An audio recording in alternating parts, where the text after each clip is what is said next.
एक व्यक्ति जिसका नाम सुनील शर्मा होता है, वो एक बेहद खूबसूरत लड़की के साथ अपना विवाह रचाता है और उसकी पत्नी जैसे ही दुल्हन बन करके सुनील शर्मा के घर पर आती है और कुछ टाइम रहने के बाद एक दिन उसकी पत्नी अपने प्रेमी के साथ घर छोड़कर फरार हो जाती है। लेकिन जैसे ही 2 दिन बीतता है, पता चलता है कि सुनील शर्मा की जो पत्नी है वो इस दुनिया को छोड़कर जा चुकी है। आखिर सभी लोग जानना चाहते थे कि सुनील शर्मा की पत्नी के साथ हुआ क्या था।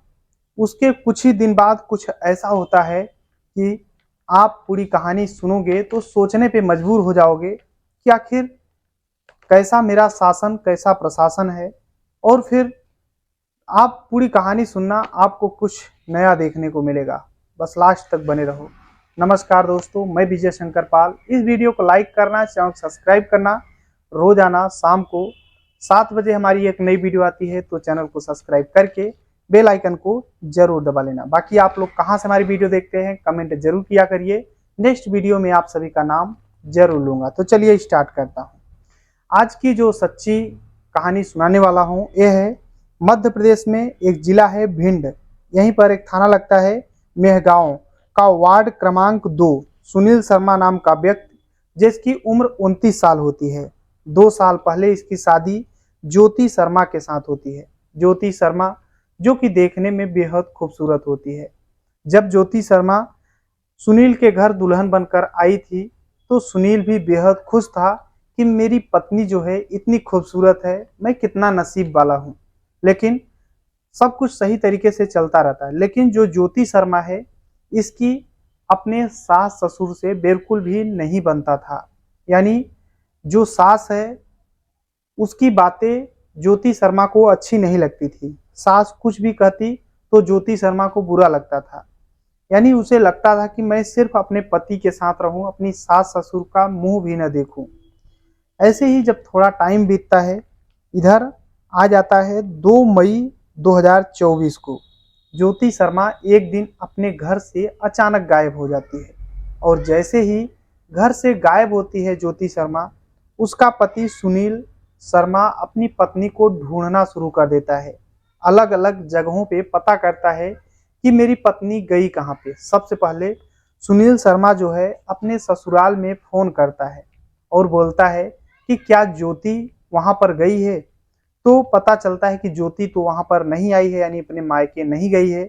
अब सुनील शर्मा जो है उसकी हड़बड़ाहट बढ़ जाती है। वो अलग अलग जगहों पे पता करने लगता है, जो और भी रिश्तेदारी होती हैं वहाँ भी पता करता है, लेकिन कहीं भी ज्योति शर्मा का पता नहीं चलता है।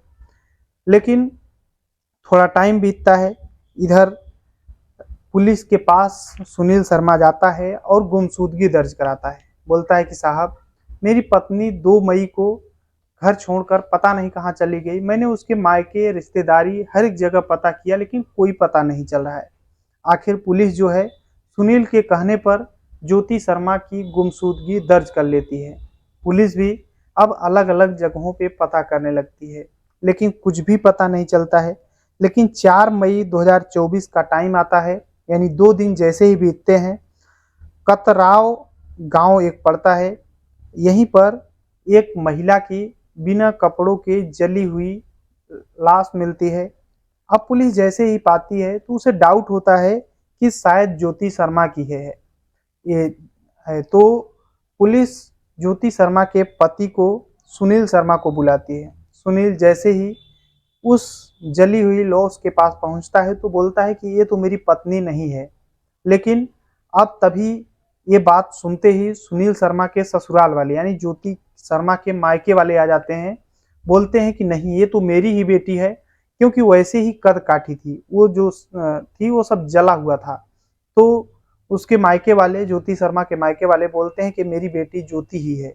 और वो लोग बोलते हैं कि मेरा जो दामाद है यानी सुनील शर्मा, ये मेरी बेटी ज्योति शर्मा को बहुत ज़्यादा परेशान करता था, शायद इसी ने कुछ किया है। अब पुलिस भी सुनील शर्मा को गिरफ्तार कर लेती है। उसके बाद सुनील शर्मा को थाने ले आती है, पूछताछ करने लगती है। लेकिन सुनील शर्मा कहता है कि साहब, मैं इतना दिहाड़ी मजदूरी करने वाला व्यक्ति, मैं कभी मेरी हिम्मत ही नहीं होगी कि मैं अपने पत्नी के साथ ऐसा करूं। लेकिन अब इधर सुनील शर्मा से पूछताछ की जाती है। सुनील शर्मा बोलता है कि साहब मैंने नहीं किया है। सुनील शर्मा को छोड़ दिया जाता है। वो जाता है अपनी उस पत्नी का अंतिम संस्कार करता है, यानी 13वीं जो हमारे तरफ होता है 13वीं करता है। उसके बाद भोज कार्यक्रम करता है सुनील शर्मा, क्योंकि उसकी पत्नी इस दुनिया को छोड़कर जा चुकी थी। ऐसा तो जली हुई लॉस मिली थी, तब भी उसे लगा कि हो सकता है कि वही हो। तो बाकायदे अंतिम संस्कार हो जाता है। मेन मेन रिश्तेदारों को बुला करके खाना खिला दिया जाता है। आखिरकार पुलिस जो है फिर से सुनील को पकड़ लेती है। अब पुलिस को ये जानना था कि आखिर उस ज्योति शर्मा की जो जली हुई मिली है उसको पता करना है कि आखिर कौन जलाया है।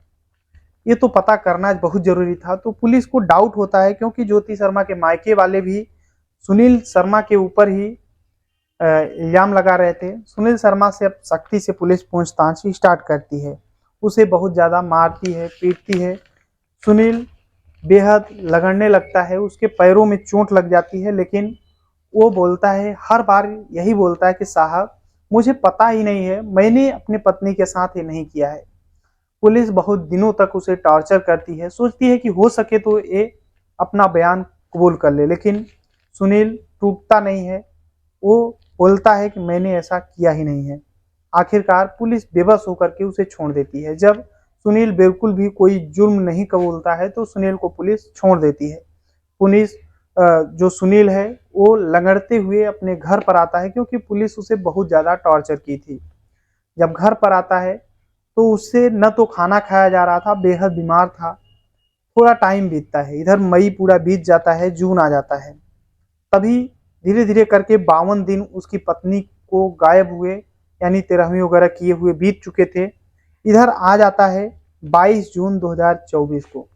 उसके पास पैसे भी नहीं थे सुनील के पास। तो सोचता है कि मैंने अपने पत्नी ज्योति शर्मा का एक लाडली बहना योजना जो कि मध्य प्रदेश में लागू है, तो सोचता है कि लाडली बहना योजना के थ्रू कुछ धनराशि आती है, शायद ज्योति के खाते में आए हों, तो चलूँ देख लूँ, हो सके तो कुछ पैसे अगर निकल जाते हैं, मुझसे निकल पाता है, क्योंकि कंबाइंड अकाउंट होता है। तो सोचता है कि हो सके तो पैसे निकल जाएं तो मैं अपना दवा करा लूँ।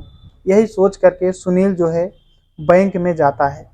और बैंक में जब जाता है बोलता है कि साहब लाडली बहना योजना के थ्रू मेरे खाते में, मेरी पत्नी के खाते में, ज्योति शर्मा के खाते में कुछ पैसे आए हैं क्या। वहाँ पे बैंक के कर्मचारी होते हैं, वो लोग चेक करते हैं तो बोलते हैं कि हाँ, लाडली बहना योजना के थ्रू ज्योति शर्मा के खाते में 2700 रुपए आ चुके हैं। सुनील खुश होता है थोड़ा कि चलो कुछ पैसे मिलेंगे और मैं अपना इलाज कराऊंगा। तभी जो बैंक का कर्मचारी है वो बोलता है कि देखो, पैसे आए जरूर हैं 27 तारीख को, मतलब पैसे आए जरूर हैं खाते में 2700 रुपए, लेकिन ये निकल चुके हैं। अब वो सोचता है कि मैं और मेरी पत्नी ज्योति शर्मा सिर्फ इसमें कंबाइंड है, तो वो पैसे निकल कैसे गए। अब ये टेंशन हो जाता है कि पैसे निकले कैसे, जब मेरी पत्नी इस दुनिया को छोड़कर चली गई तो पैसा निकला कैसे। तो बोलता है कि साहब निकला कैसे। तो बोलता है कि तुम्हारी पत्नी ज्योति शर्मा अपना अंगूठा निकाल लगा करके पैसे निकाली है। अब उसे डाउट होता है, वो तुरंत थाने जाता है। बोलता है कि साहब लाडली बहना योजना के थ्रू पैसे आए थे 2700 रुपए, और मेरी पत्नी ज्योति शर्मा ने पैसे निकाले हैं, उसका तो मैंने 13वीं कर दिया, फिर पैसे कैसे निकाल ली। पुलिस भी हरकत में आती है, सोचती है कि ऐसा कैसे हो गया। फौरन पुलिस भी बैंक में जाती है और वहां पर पहुंचती है तो जांच कराती है। बोलती है कि चेक कीजिए कैसे ज्योति शर्मा ने निकाल लिया, वो तो इस दुनिया को छोड़कर जा चुकी है। वो लोग चेक करते हैं, बैंक कर्मचारी चेक करते हैं पैसा और बोलते हैं कि अंगूठा लगा करके पैसे निकाले गए हैं और ये पैसा नोएडा से निकला है। पुलिस फौरन हरकत में आ जाती है। 22 जून की बात होती है। 23 जून को पुलिस नोएडा में पहुंच जाती है और वहां पर जहां का लोकेशन दिखाया जाता है वहां का सीसीटीवी कैमरे निकालना खंगालना शुरू कर देती है। तो पता चलता है कि ज्योति शर्मा सच में यहाँ पर आई थी एक साइबर कैफे में, और वहां पर अंगूठा लगा करके 2700 रुपए निकाली है। एक बार मथुरा से, एक बार नोएडा से, यानी 2 बार करके पैसे निकाला है। अब पुलिस को ये चीज कंफर्म हो चुका था कि ज्योति शर्मा जो है इस दुनिया को छोड़कर नहीं गई है, बल्कि वो जिंदा है। अब पुलिस ज्योति शर्मा को हर हाल में हिरासत में लेना चाहती थी, क्योंकि ज्योति शर्मा की वजह से सुनील को पुलिस ने टॉर्चर किया था। और सबसे बड़ी बात यह है कि अगर ज्योति शर्मा जिंदा है तो वो जो जली हुई एक महिला की लाश मिली थी वो किसकी है, उसका जो कातिल है उसे तो ढूंढना बहुत जरूरी था। अब पुलिस जांच पड़ताल हर हाल में करने लगती है। तभी नोएडा में एक जगह, फुटपाथ जैसी जगह होती है, वहां पर एक व्यक्ति होता है जो स्लीपर यानी चप्पल सिलने का काम किया करता था। वहीं पर जो ज्योति शर्मा है अपनी चप्पल को सिला रही थी, यानी स्लीपर को सिलवा रही थी, टूटा हुआ था। और वहीं पर उसका पति पहुंच जाता है और फौरन देखता है, अपनी पत्नी को देखते ही पहचान जाता है। साथ में पुलिस होती है, पुलिस उसे उठा लेती है ज्योति शर्मा को और फिर अदालत में पेश करती है। तो ज्योति शर्मा बोलती है अदालत में जज के सामने कि साहब, मैंने अपने सास ससुर से परेशान होकर के घर छोड़ करके मैं नोएडा आ गई थी और मैंने इस दुनिया को छोड़कर नहीं गई थी। अब जो जज साहब हैं बोलते हैं कि तुम अपने पति के साथ रहना चाहती हो, तो ज्योति बोलती है कि हाँ जी रहना चाहती हूँ। लेकिन ज्योति वहां पे कुछ और चीजें खुलासा की थी, शायद वो अपने बॉयफ्रेंड के साथ नोएडा आई थी। ये चीज कोई ज्यादा पुलिस वाले कंफर्म भी नहीं कर रहे हैं, क्योंकि अब ज्योति को और उसके पति को साथ में रहना है, तो अभी इन चीजों का ज्यादा खुलासा करना बहुत अच्छी बात नहीं है। आखिरकार ज्योति जो है अपने पति सुनील शर्मा के साथ उनके घर पे आ जाती है। 53 दिन बाद ज्योति जिंदा मिल जाती है। जिस ज्योति का अंतिम संस्कार 13वीं तक हो चुका था, वो जिंदा आ चुकी थी। अब पुलिस का कहना है कि जो जली हुई लॉस है, जिसको ज्योति के मायके वाले बोले थे कि ये ज्योति ही है, उसका अब डीएनए टेस्ट करा के उसे जांच पड़ताल किया जा रहा है। पुलिस नए सिरे से उसका जांच पड़ताल कर रही है कि आखिर ये कौन है, इसको किसने मारा है। अब पुलिस का कहना है कि मैं जल्द ही ये जो लॉस थी उसके कातिलों को मैं जल्द ही निकालूंगा। और आखिरकार जो ज्योति है वो बिना बताए अपने पति से या फिर अपनी सहेलियों से, किसी से बताना चाहिए था उसको, किसी से नहीं बताई। उसकी वजह से उसके पति को इतना टॉर्चर झेलना पड़ा और उसकी ही वजह से एक महिला के जो भी उसे इस दुनिया से हटाने वाले लोग हैं अभी भी खुले घूम रहे हैं। आखिर पुलिस जांच कर रही है, आगे क्या होगा ये तो गर्भ में भविष्य के गोद में छिपा हुआ है। बाकी इस पूरी कहानी में अपनी राय जरूर देना। ये पूरी जो घटना है सुनाने का उद्देश्य किसी को परेशान करना है, दुख पहुंचाना नहीं है, बल्कि आप सभी को जागरूक करना है। जहां भी रहें अपना और अपनों का ख्याल रखें, सुरक्षित रहें। चलते हैं आज के कमेंट की ओर। तो डॉक्टर AK अग्निहोत्री जी हैं जो कि प्रयागराज उत्तर प्रदेश से हमारी वीडियो देखते हैं। रोबिन सिकरवार हैं जो कि अहमदाबाद से हमारी वीडियो देखते हैं। गणपत राम बिश्नोई हैं जो कि फागलिया राजस्थान से रहने वाले हैं। बीरेंद्र राणा जी हैं। शील निधि शर्मा हरिद्वार उत्तराखंड से हैं। ब्रांडेड उत्तराखंड से हैं, ब्रांडेड इनकी आईडी है। BK बघेल जी हैं जो कि बुलंदशहर उत्तर प्रदेश से रहने वाले हैं। और गुलसा ट्रिकी इनका आईडी है जो कि महाराष्ट्र से हमारी वीडियो देखते हैं। संजीव राव हैं जो कि अलीगढ़ उत्तर प्रदेश से हैं। क्राइम 1000 इनका आईडी है, इनका एक यूट्यूब चैनल है, आप लोग भी सब्सक्राइब कर लेना इनके चैनल को। बाकी सभी को तहे दिल से शुक्रिया। मिलते हैं नेक्स्ट वीडियो में, तब तक के लिए जय हिंद, वंदे मातरम।